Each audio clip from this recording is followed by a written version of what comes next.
Welcome to the Realm. I'm Realm Streams on YouTube and Twitch, and today this is going to be my beginner friendly, easy guide to the new Demon Overseer boss in the revamped Inferno. Now, as always, any likes, views, comments or subs are appreciated massively and genuinely more than I can ever say.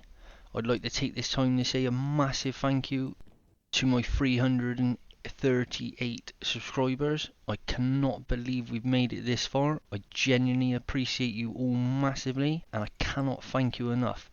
Thank you. You guys are great, and I genuinely hope my guides can still help you out to this day. Right, let's get into it. I'll be doing this on Squire Kit Warlock with a lantern and a halberd. My perks are Malice, Anti-Magic, Dark Reflection and Shadow Touch. My skills are Blow of Corruption and Phantomize for safety.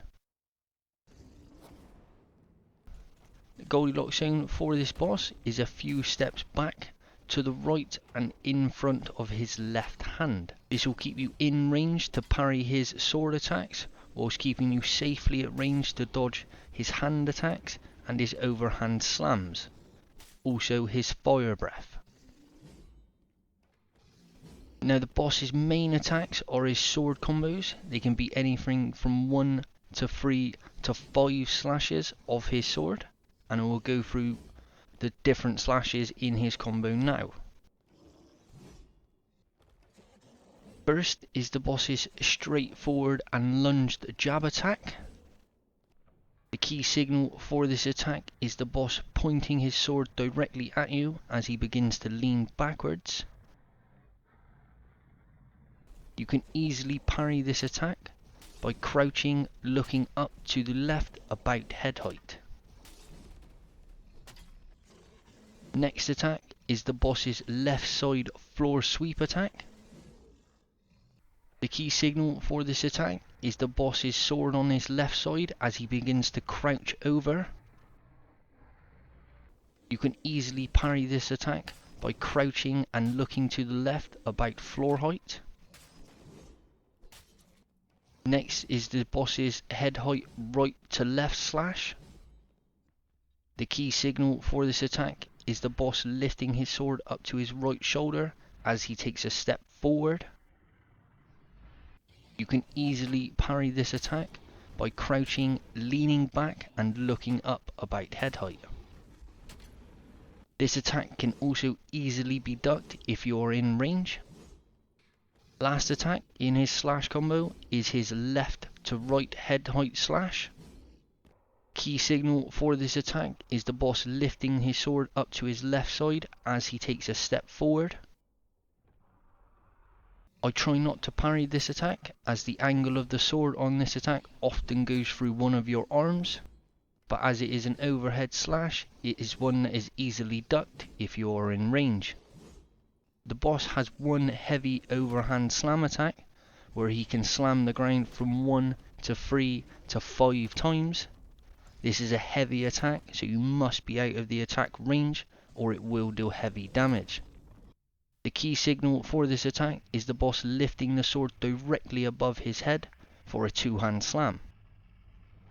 As soon as you see this, the safest thing is to strafe right away from the boss until you are safely out of his range. The boss has one winged sweep attack he will do when you are behind him.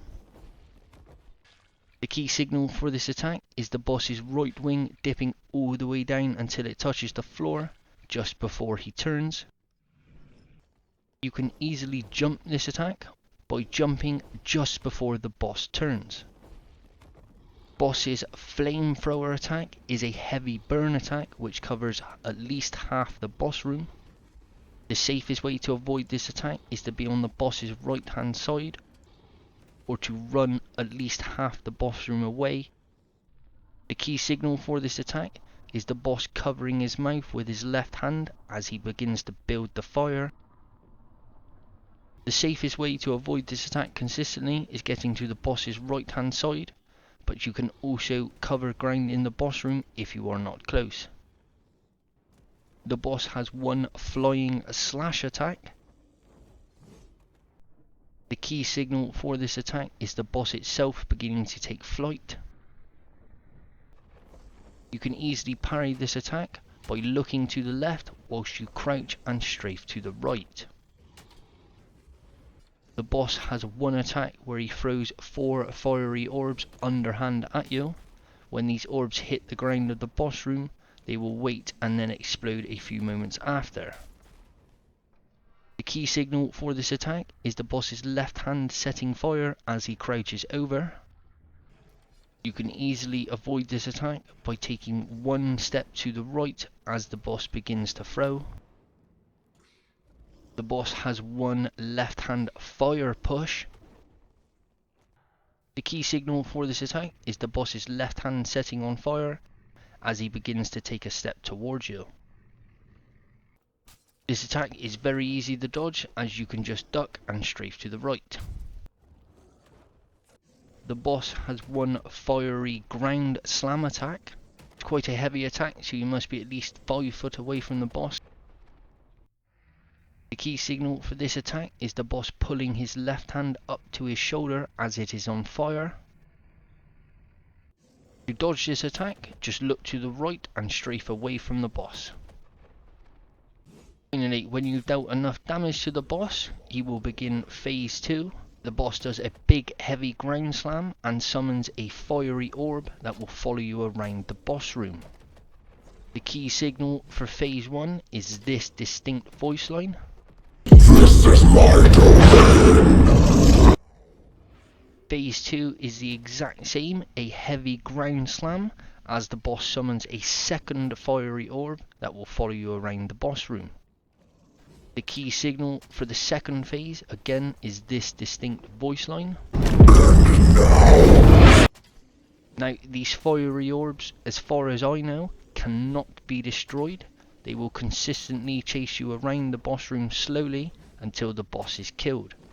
They do a slight small burn, but they also give you a non-healing debuff temporarily. It's best to try to avoid these, but it is not crucial.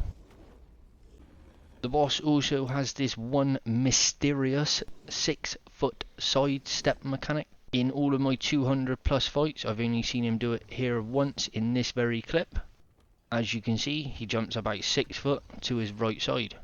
I don't think this is anything to be concerned with, as I've only seen it once in about 200 fights. I have tried to get it clipped, but I could not after this one.